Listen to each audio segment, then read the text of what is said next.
Greetings, my name is Stan Prager from the Regarp book blog, www.regarp.com.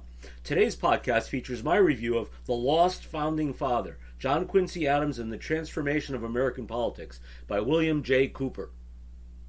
Until Jimmy Carter came along, there really was no rival to John Quincy Adams as best ex-president, although perhaps William Howard Taft earns honorable mention for his later service as Chief Justice of the Supreme Court. Carter, who at 97 still walks among us as this review goes to press, has made his reputation as a humanitarian outside of government after what many view as a mostly failed single term in the White House.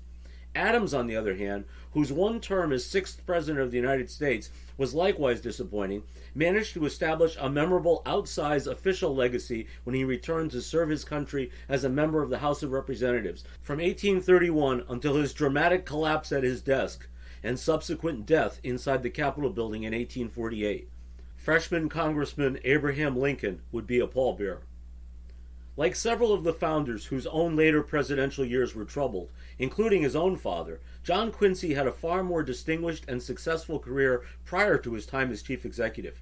But quite remarkably, unlike these other men, John Adams, Jefferson, Madison, who lingered in mostly quiet retirement for decades beyond their respective tenures, in his long career, John Quincy Adams could be said to have equaled or surpassed his accomplished pre-presidential service as diplomat, United States Senator, and Secretary of State, returning as just a simple congressman from Massachusetts who was to be a giant in anti-slavery advocacy. Adams remains the only former president elected to the House, and until George W. Bush in 2001, the only man who could claim his own father as a fellow president. Notably, the single unsatisfactory terms that he and his father served in the White House turned out to be bookends to a significant era in American history. John Adams was the first to run for president in a contested election. Washington had essentially been unopposed. His son's tenure ended along with the early republic, shattered by the ascent of Jacksonian democracy. But if the early republic was no more, it marked only the beginning of another chapter in the extraordinary life of John Quincy Adams. And yet, for a figure who carved such indelible grooves in our nation's history, present at the creation and active well into the crises of the antebellum period that not long after his death would threaten to annihilate the American experiment, it remains somewhat astonishing how utterly unfamiliar he remains to most citizens of the 21st century. Prominent historian William J. Cooper seeks to remedy that with The Lost Founding Father, John Quincy Adams and the Transformation of American Politics, an exhaustively researched, extremely well-written, if dense, study that is likely to claim distinction as the definitive biography for some years to come. Cooper's impressive work is old-fashioned narrative history at its best. John Quincy Adams is the main character, but his story is told amid the backdrop of the nation's founding, its evolution as a young republic, and its descent to sectional crises over slavery, while many, at home and abroad, wondered at the likelihood of its survival. It is not only clever, but entirely apt, that in the book's title the author dubs his subject The Lost Founding Father. Some have called Benjamin Franklin the grandfather of his country. Likewise, John Quincy Adams could be said to be a sort of grandson. He was not only to witness the tumultuous era of the American Revolution and observe John Adams' storied role as a principal founder, he also accompanied his father on diplomatic missions to Europe while still a boy, and completed most of his early education there. Like Franklin, Jefferson, and his father, he spent many years abroad during periods of fast-moving events and dramatic developments on American soil that altered the nation and could prove jarring upon return. Unlike the others, his extended absence coincided with his formative years. John Quincy grew up not in New England, but rather in France, the Netherlands, Russia, and Great Britain, and this came to deeply affect him. A brooding intellectual with a brilliant mind who sought solitude over society, dedicated to principle above all else, including loyalty to party, the Adams that emerges in these pages was a socially awkward workaholic subject to depression, blessed with a wide range of talents that ranged from the literary to languages to the deeply analytical, but lacking even the tiniest vestige of charisma. He strikes the reader as the least suitable person to ever aspire to or serve as President of the United States. A gifted writer, he began a diary when he was 12 years old that he continued almost without interruption until shortly before his death. He frequently expressed dismay at his inability to keep up with his ambitious goals for daily diary entries that often ran to considerable length. There is much in the man that resembles his father, also a principled intellect, whom he much admired even while he suffered a sense of inadequacy in his shadow. Both men were stubborn in their ideals and tended to alienate those who might otherwise be allies. While each could be self-righteous, John Adams was also ever firmly self-confident in a way that his son could never match.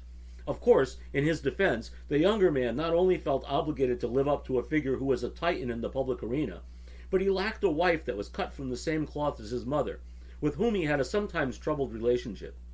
Modern historians have made much of the historic partnership that existed, mostly behind the scenes, between John and Abigail Adams. In every way except 18th century mores, she seems his equal. John Quincy, on the other hand, was wedded to Louisa Catherine, a sickly woman given to fainting spells and frequent migraines, whose multiple miscarriages coupled with the loss of an infant daughter certainly triggered severe psychological trauma. A modern audience can't help but wonder if her many maladies and histrionics were not psychosomatic. At any rate, John Quincy treated his wife and other females he encountered with the patronizing male chauvinism typical of his times, so it is dubious that if he instead found an Abigail Adams at his side, he could have flourished in her orbit the way his father did. Although Secretary of State John Quincy Adams was largely the force that drove the landmark Monroe Doctrine and other foreign policy achievements of the Monroe Administration, most who know of Adams tend to know of him only peripherally, through his legendary political confrontation with the far more celebrated Andrew Jackson. That conflict was forged in the election of 1824. The Federalist Party, scorned for threats of New England secession during the War of 1812, was essentially out of business. James Monroe was wrapping up his second term in what historians have called the era of good feelings, that ostensibly reflected a sense of national unity controlled by a single party, the Democratic Republicans, but there were fissures, factions, local interests, and emerging coalitions beneath the surface. In the most contested election to date in the nation's history, John Quincy, Andrew Jackson, Henry Clay, and William Crawford were chief contenders for the highest office. While Jackson received the plurality, none received the majority of the electoral votes. So as specified in the Constitution, the race was sent to the House for decision. Crawford had suffered a devastating stroke, and thus was out of consideration. Adams and Clay tended to clash, but both were aligned on many national issues, and Jackson was rightly seen as a dangerous demagogue. Clay threw his support to Adams, who became president. Jackson was furious, even more so when Adams later named Clay Secretary of State, which was then seen as a sure stepping stone to the presidency, something that further enraged Jackson, who branded his appointment by Adams a corrupt bargain. As it turned out, while Adams prevailed, his presidency was marked by frustration, his ambitious domestic goals stymied by Congress. In a run for re-election, he was dealt a humiliating defeat by Jackson, who headed the new Democratic Party. The politics of John Quincy Adams and the early republic went extinct.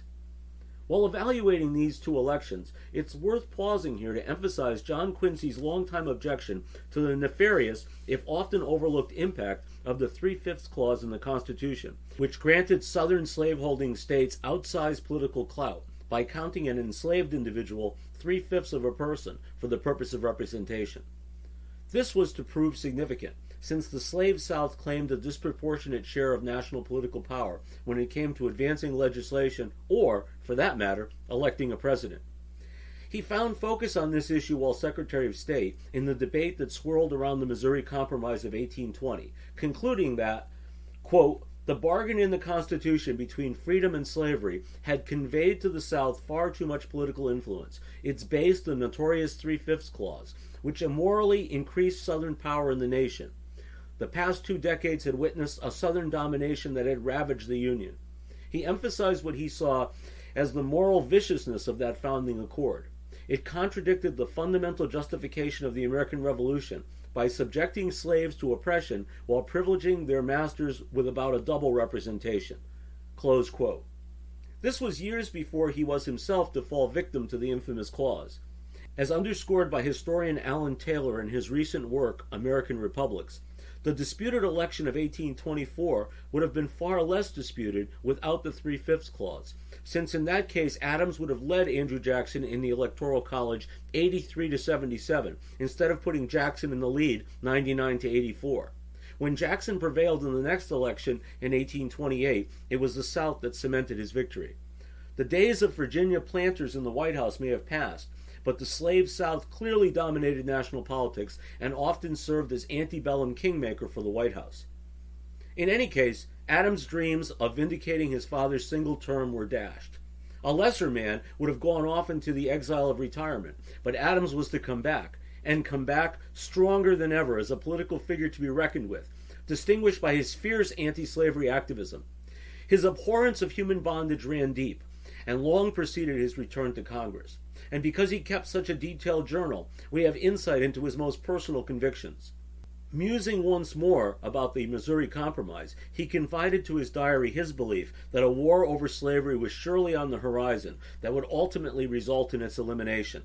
Quote, "If slavery be the destined sword in the hand of the destroying angel, which is to sever the ties of this union, the same sword will cut in sunder the bonds of slavery itself." Close quote.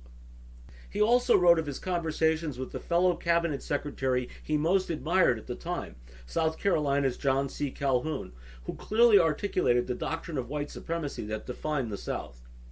To Adams' disappointment, Calhoun told him that Southerners did not believe the Declaration's guarantees of universal rights applied to blacks, and, quote, Calhoun maintained that racial slavery guaranteed equality among whites because it placed all of them above blacks, close quote.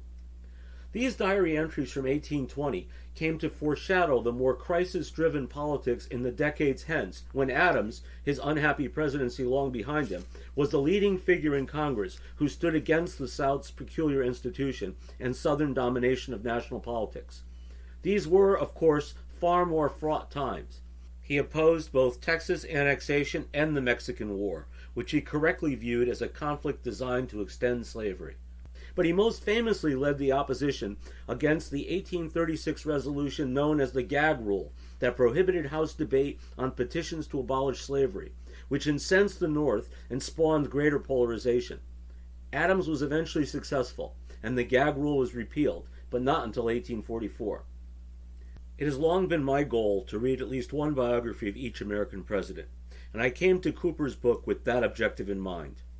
I found my time with it a deeply satisfying experience, although I suspect because it is so pregnant in detail, it will find less appeal among a more popular audience. Still, if you want to learn about this too often overlooked critical figure and at the same time gain a greater understanding of an important era in American history, I would highly recommend that you turn to The Lost Founding Father. Thank you for joining me for today's podcast. I encourage you to share it in your network. Many more reviews on an eclectic array of fiction and nonfiction books are available at Regarp.com and RegarpBookBlogPod.com. Have a great day.